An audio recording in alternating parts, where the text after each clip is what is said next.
Under a sky so pure that it seemed like a thinly drawn veil of blueness which ought to have been transparent. Stretched, what from a short way off resembled a desert of pale clay. Not a patch of green offered rest to the eye, not a tree. Hardly a stunted bush had been left standing either on the bottom of the vast shallow basin itself or on the several hillocks that dotted and formed its sides. Even the most prominent of these, the Black Hill, had been stripped of its dense timber, feverishly disemboweled, and was now become a bald protuberance strewn with gravel and clay. The whole scene had a strange, repellent ugliness that goes with the wanton disturbing of Earth's grey-green crust. In the pre-golden era, this wide valley, lying open to sun and wind, had been a lovely grassland, ringed by wooded hills. A limpid river and more than one creek had wandered across its face, and wattles had bloomed against the grey-green foliage of the gums.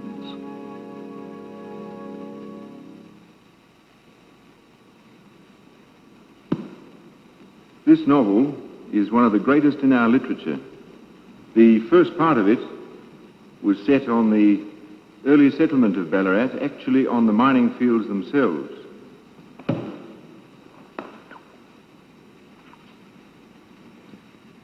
Here is the town in the heart of Western Victoria.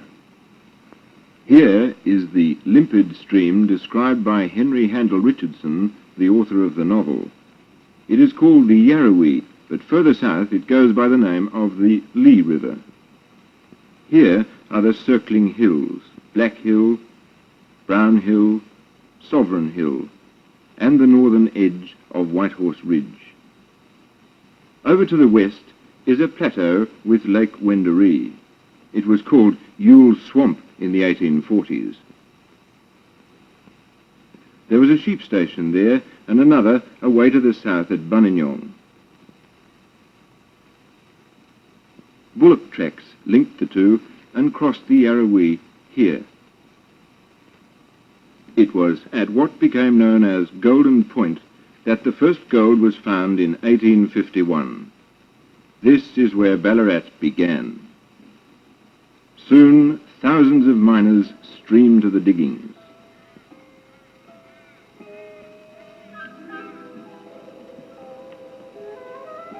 The one or two white tents of the prospectors were soon lost in crowded, irregular lines and groups of tents that clothed the slopes and flats or spread out along the tortuous tracks by the bullock teams of the squatters.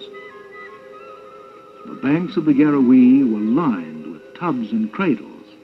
Its clear waters were changed to liquid yellow.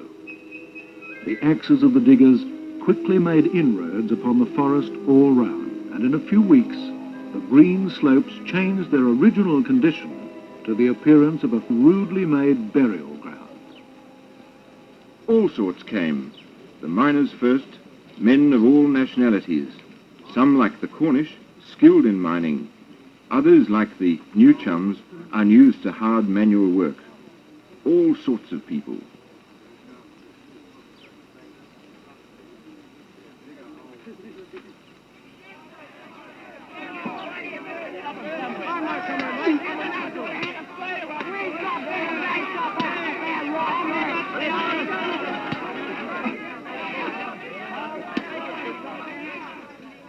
Many of them were deeply religious, and the Methodist preachers were the first to hold their services. Storekeepers opened shops and grog shops in tents and rough bark shelters. Later the women came, and the Chinese, many of whom opened eating houses for the diggers like John Allou's. Coaches linked Ballarat with Melbourne and Geelong along rough bush tracks.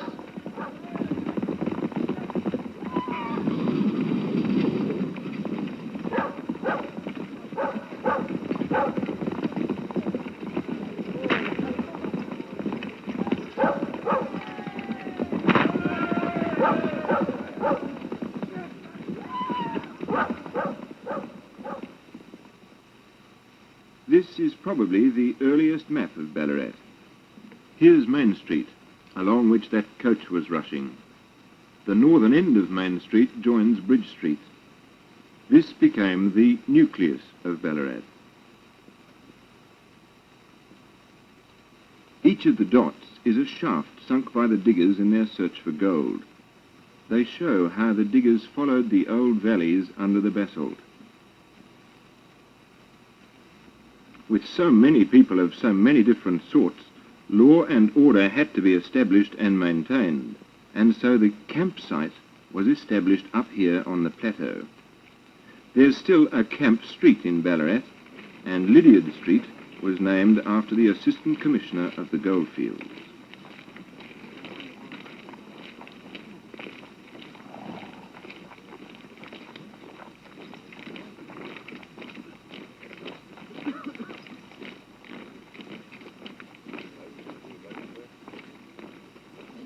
In this way, two Ballarats were established.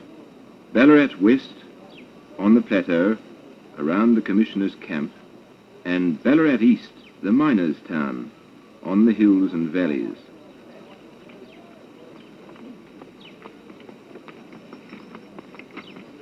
So, between them, they occupy what we call the site of Ballarat. That is, the actual land covered by the buildings of a town.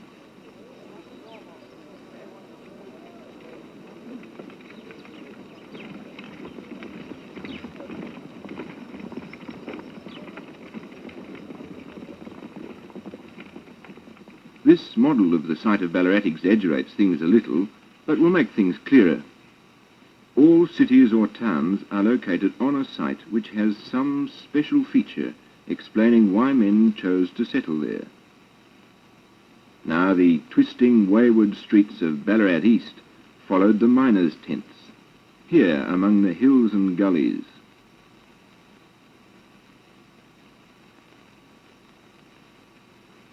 While up on the flat plateau, the streets of Ballarat West were surveyed in tidy east-west, north-south rectangles. It's known as a gridiron pattern. This is what lay under those streets. The gold occurred originally in veins of quartz. It was eroded from these rocks and deposited as alluvial gold in valleys. The basalt here flowed molten over that old landscape and buried the ancient rivers with their treasures of gold. The first miners dug the surface gold here, but soon they dug deeper and deeper down to the deep leads and quartz reefs. This sort of mining needed machines, money and organisation.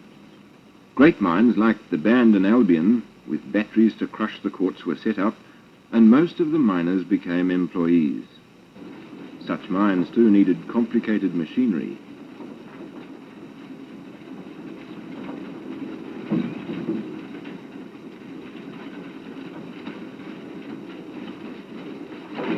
Foundries and metal shops like the Phoenix catered for this demand. The Phoenix eventually developed into a factory for making magnificent locomotives, which pulled trains through the length of Australia.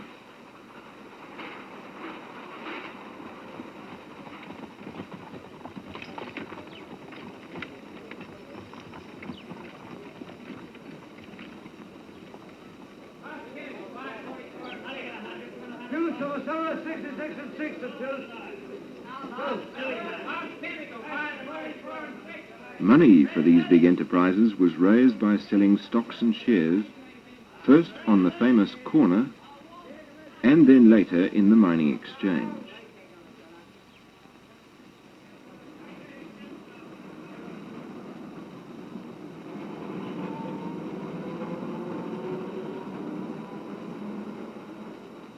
Dignified bank buildings were constructed to handle the money. A beautiful post office,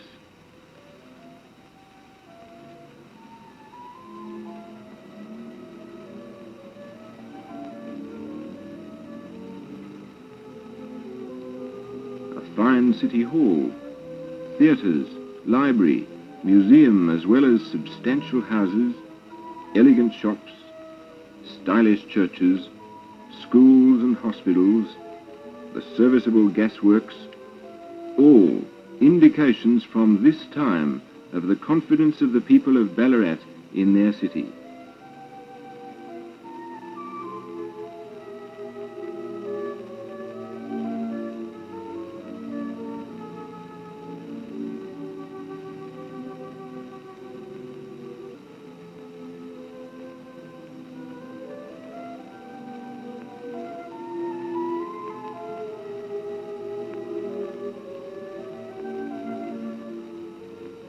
Already, by the end of the 19th century, Ballarat had developed from being a simple mining settlement to a town providing services for its inhabitants and with industries other than mining.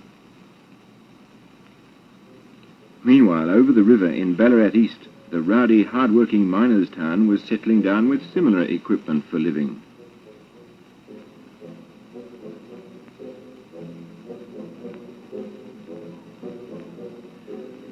Shops and hotels, a town hall, a famous library, schools, houses, though less grand than those of West Ballarat, with factories as well as mines.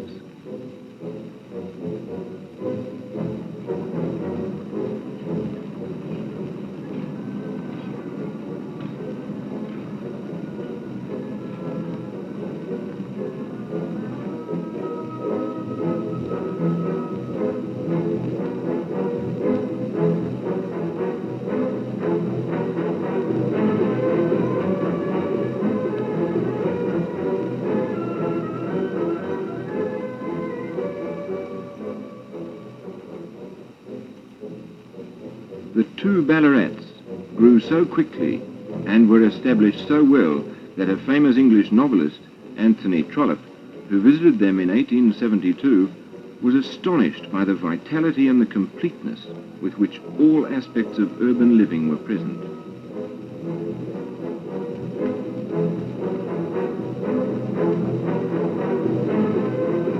Ballarat is certainly a most remarkable town.